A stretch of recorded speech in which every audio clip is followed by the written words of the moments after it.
Penjual curang di pasar dan azab di tanah suci.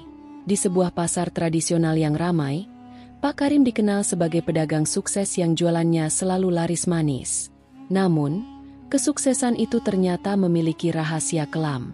Banyak pelanggan tak menyadari bahwa timbangan yang digunakan Pak Karim sudah dimodifikasi, sehingga ia selalu mendapat keuntungan lebih dari yang seharusnya. Dengan hasil curangnya, ia berhasil mengumpulkan uang untuk mewujudkan impiannya, naik haji. Namun, siapa sangka, langkahnya menuju tanah suci menjadi awal dari sesuatu yang tak pernah ia bayangkan. Di tengah-tengah wukuf di Arafah, tiba-tiba saja tubuh Pak Karim lunglai, seolah ada beban berat yang menekan dirinya. Ketika rombongan lain khusyuk berdoa, ia merasakan perasaan ganjil, seperti ada yang menghakiminya dalam hati. Apakah Allah menerima ibadahku dengan cara ini? Pikirnya. Hari itu, keajaiban pun terjadi. Sebuah insiden kecil di tenda jamaah membongkar seluruh keburukan yang selama ini ia sembunyikan. Tanpa sadar, ia menjadi saksi atas balasan dari keserakahannya selama bertahun-tahun. Azab datang, tak mengenal tempat, bahkan di tanah suci. Mari kita simak cerita penjual curang dan azab di tanah suci. Di sebuah pasar tradisional yang ramai, Pak Karim dikenal sebagai pedagang sukses. Setiap pagi, suara tawar-menawar mewarnai lapaknya yang selalu penuh pembeli. Meja dagangannya dipenuhi dengan berbagai bahan pokok seperti beras, gula, dan minyak. Dengan senyum ramah dan gaya bicara yang meyakinkan, Pak Karim selalu berhasil membuat pelanggannya percaya. "Silakan Bu, timbangannya pasti pas," katanya sambil tersenyum. Namun, tidak ada yang tahu bahwa di balik ramahan itu, ia menyembunyikan rahasia gelap. Timbangan yang ia gunakan telah dimodifikasi dengan hati-hati, sehingga berat barang yang ditunjukkan selalu lebih sedikit dari yang sebenarnya. Dalam sebulan, keuntungan dari kecurangan ini melipat gandakan pendapatannya.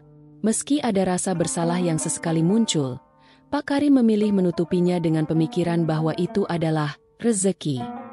Dengan keuntungan dari hasil curang itu, kehidupan Pak Karim berubah drastis. Rumah kecil yang dulu ia tinggali direnovasi menjadi rumah 2 lantai yang megah, lengkap dengan perabot mewah. Anak-anaknya tidak lagi bersekolah di sekolah biasa, melainkan di sekolah swasta terbaik di kota. Namun, meski sudah memiliki semuanya, ada satu mimpi besar yang selalu ia cita-citakan, pergi haji. Ia melihat ibadah haji sebagai puncak prestasi hidupnya, sebuah simbol kesuksesan di mata masyarakat. Dalam pikirannya, naik haji adalah cara untuk membersihkan semua dosa, termasuk dosa-dosa dari kecurangannya. Toh nanti setelah haji, aku akan berhenti melakukan ini, pikirnya, meski jauh di dalam hati ia tahu bahwa janji itu belum tentu ia tepati. Ketika akhirnya uang untuk berhaji terkumpul, Pak Karim merasa bangga dan lega. Hari keberangkatannya menjadi momen yang sangat membahagiakan. Para tetangga dan rekan-rekannya di pasar datang mengucapkan selamat. "Semoga jadi haji yang mabrur ya, Pak Karim. Jangan lupa doakan kami di sana," kata seorang rekan dagang sambil menjabat tangannya erat.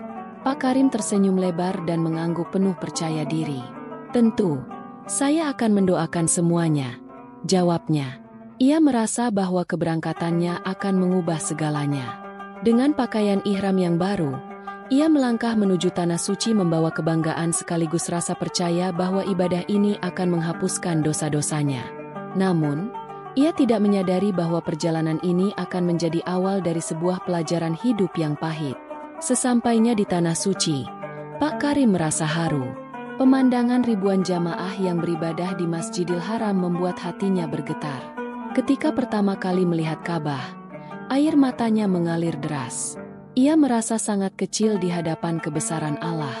Namun, rasa haru itu tidak berlangsung lama. Setiap kali ia mencoba memusatkan perhatian pada ibadah, pikirannya terusik oleh bayangan masa lalu, wajah-wajah pelanggan yang pernah ia curangi, uang haram yang ia kumpulkan, dan janji-janji yang tak pernah ia tepati. Ia berusaha keras mengabaikan perasaan itu dengan meyakinkan diri, "Aku sudah di sini. Allah pasti menerima tobatku." Namun, pikiran-pikiran itu terus kembali, seolah-olah ada yang mengingatkannya bahwa dosa tidak bisa dilenyapkan hanya dengan langkah fisik menuju tanah suci. Ketika wukuf di Arafah, keganjilan mulai muncul. Di saat jamaah lain khusyuk berdoa dan menangis memohon ampunan, tubuh Pak Karim terasa berat. Ia mencoba berdiri, tetapi kakinya gemetar hebat, seolah-olah ada beban tak terlihat yang menahannya.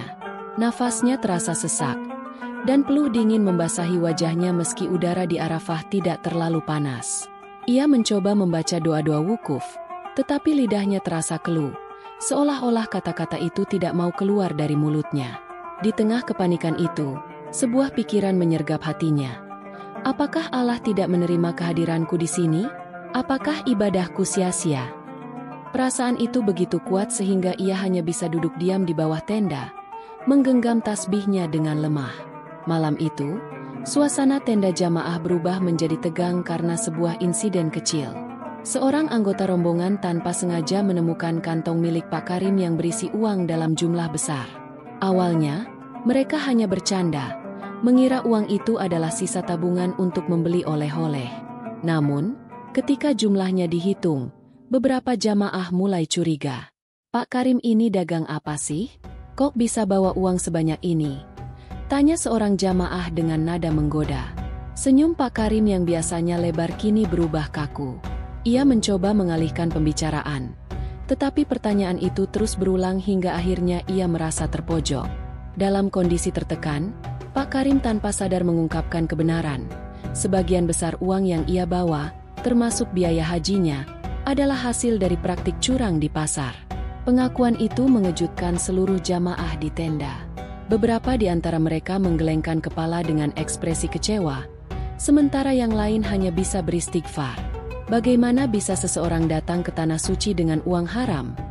Tanya salah satu jamaah dengan nada sinis. Pak Karim hanya bisa menundukkan kepala, merasa kecil di hadapan mereka.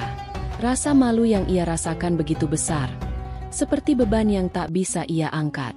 Setiap orang di tenda itu kini melihatnya dengan tatapan penuh penghakiman. Ia ingin meminta maaf, tetapi ia tahu bahwa kata-kata saja tidak cukup untuk memperbaiki kesalahan yang telah ia lakukan selama bertahun-tahun. Hari-hari berikutnya menjadi sangat berat bagi Pak Karim. Setiap langkah yang ia ambil terasa seperti membawa beban dosa yang tak terlihat. Ketika tiba waktunya untuk melempar jumrah, tubuhnya kembali terasa lemas. Ia nyaris terjatuh di tengah kerumunan jamaah, tetapi beberapa orang membantunya berdiri. Dalam hatinya, ia merasa seperti sedang diadili oleh Allah di tempat paling suci ini. Ia terus berdoa, memohon ampunan dengan air mata yang tak berhenti mengalir. Namun, rasa bersalah itu tak kunjung hilang. Ia mulai memahami bahwa ibadah ini bukan sekadar ritual, tetapi sebuah perjalanan hati yang membutuhkan kejujuran dan kesucian sejak awal. Sepulang dari tanah suci, kabar tentang perbuatannya menyebar dengan cepat di kampung halamannya. Para jamaah lain yang mendengar pengakuannya menceritakan hal itu kepada tetangga dan kerabat. Di pasar, para pelanggan yang pernah ia curangi mulai menyadari apa yang telah terjadi.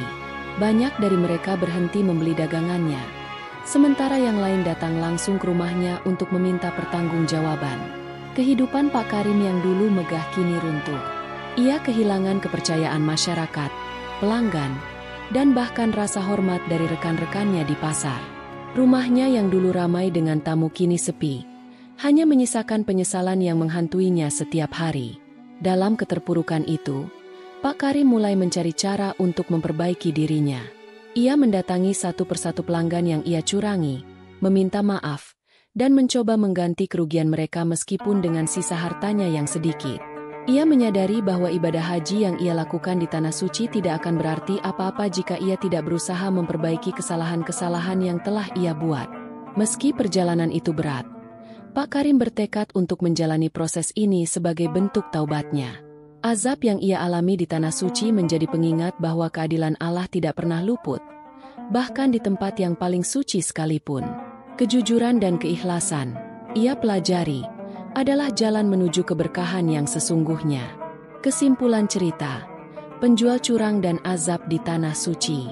Cerita ini memberikan pelajaran mendalam tentang pentingnya kejujuran dan integritas dalam setiap aspek kehidupan, terutama dalam mencari rezeki.